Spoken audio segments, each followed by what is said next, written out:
Hey, this is Billy from Vega Scale Model Garage.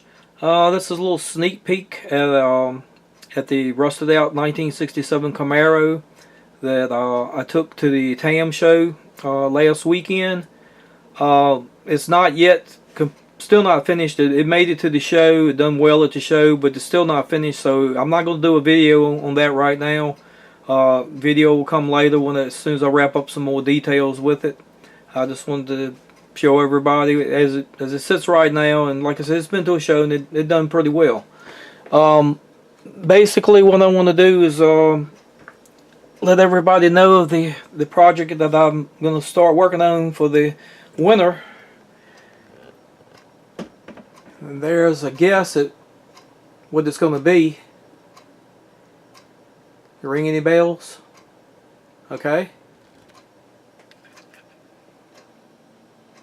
How about that? Okay. That's what I'm going to be working on this winter.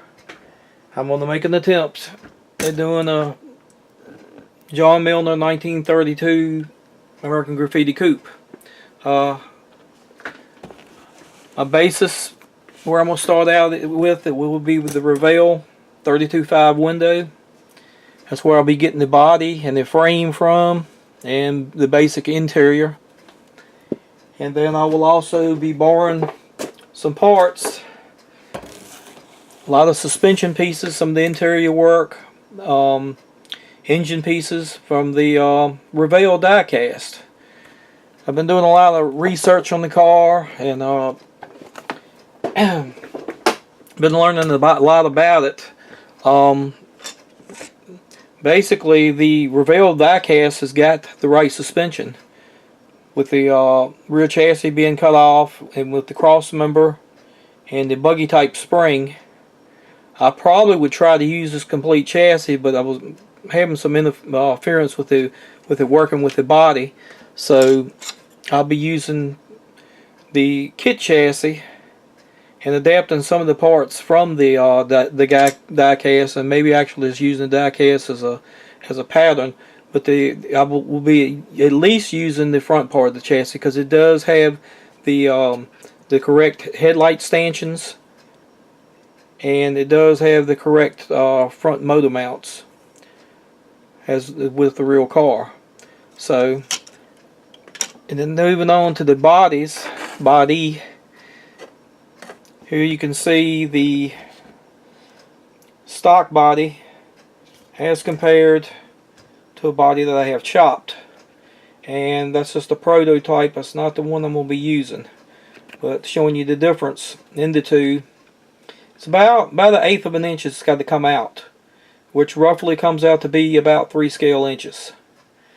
And like I said, that's the prototype I'm working on. It's not as easy as just cutting the top and dropping it down. You have a lot of alignment issues with the front windshield posts, getting that to come back out right without obliterating all the molded in detail. I got another one up here on the bench that I'm working on, and there's another one back there that I won't quite too happy with. That one right there is having the tension applied to actually pull the windshield post back to align with the top. And like I said, I'm still experimenting with this process. Like I said, this may not end up being a contest model. All I'm gonna do, I want to build it, so that's where I'm gonna do it, and it's gonna come out the best I can get it. And if it's contest quality, great. And if not, then it just won't be. It's just I'm gonna do it anyway. I'll be using the Model Car Garage MCG 2036 chop grill, and so I will end up having a photo etch grill insert, so you can actually see through and see the radiator. I'll probably be scratch building the radiator for it also. So that's where I stand with that. And I'll be using the chrome reverse rims from the old Tool AMT 1957 kit, because I think they have the best detail and the right offset. I'll have to scratch build some hubs for the front ones, along with the special dust cover, Baron dust cover that they had for them. And I believe the real car did use a type of Goodyear street slick very similar to the Cheetah Slicks, but they were not the Cheetah Slicks. They were a slick, and they had 2 grooves cut on them. So I've been experimenting with how to do the grooves in the tires, and this is just a rough one that I was working with on how to come up with a process to do that. So I think I'll have it figured out by the time I get to building on the car. My basis for the engine will be the small block from the Pro Modeler 58 Chevy kit. 58 Corvette kit. And I was basically looking for a small block that did not have the notches cut in the side of it, or for the side motor mounts, because the actual American Graffiti Coupe actually had front engine mounts that will mount to the side of the front of the block.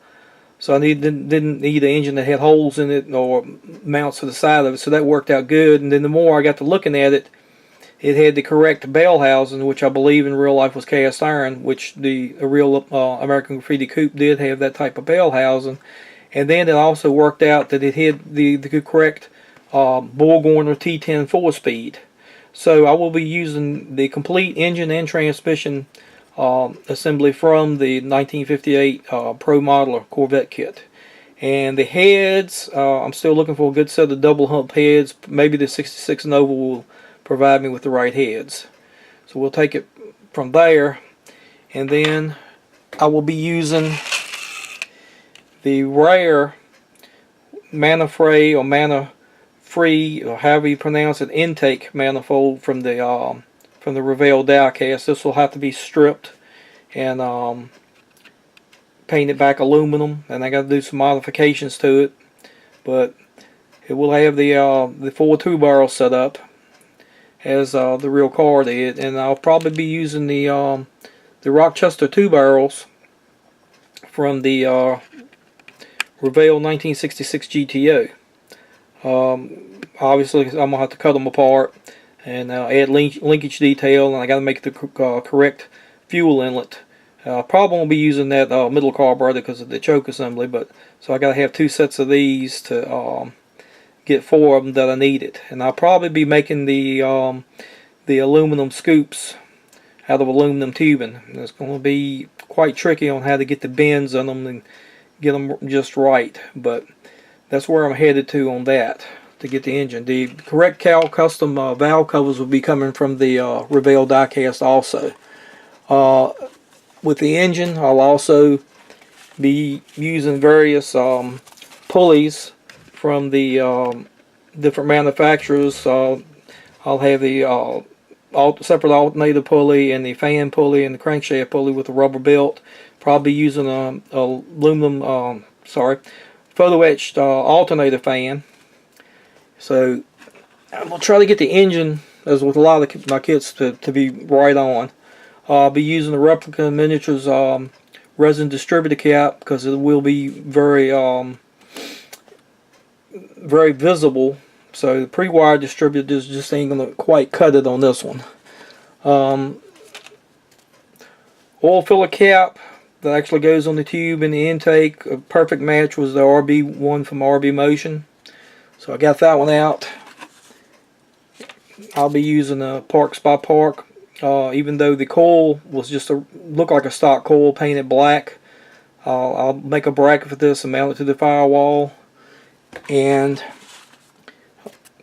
another thing that stood out on the real engine was the T-bolts for the valve covers. I'll be using those for Detail Master.